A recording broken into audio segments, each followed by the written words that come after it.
নবী খান সোহেল সম্পর্কে মানুষ কি জানতে চায়, তো দেখলাম যে সবচেয়ে বেশি সার্চ করা হয়েছে আপনার বর্তমান রাজনৈতিক অবস্থান এবং আপনার পদ পদবি। অবস্থানটা একটু যদি বলতেন শুরুতেই। ওই তো আমি এখন আমাদের দলের নির্বাহী কমিটির যুগ্ম মহাসচিব হিসেবে কাজ করছি দলের জন্য। এটাই হচ্ছে আমার রাজনৈতিক অবস্থান।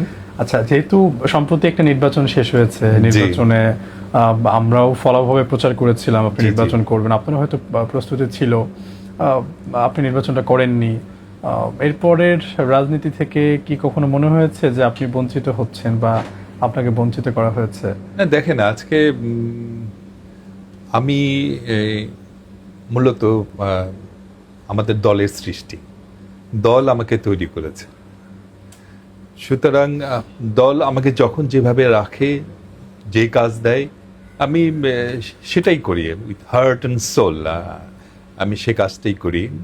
এর বাইরে আমি নিজে কি পেলাম না, এটা নিয়ে আসলে আই ডোন্ট কেয়ার। আমি আসলে দল যে কাজ দেয় সেটি করেই আমি খুশি থাকি। এর চেয়ে বেশি আমি নিজেকে নিয়ে বেশি কিছু ভাবি না। আমি যদি দেশের জন্য কাজ করতে পারি, জনগণের জন্য কাজ করতে পারি, যদি দলের যা চাই সেটা যদি সার্ভ করতে পারি, তাতেই আমি খুশি।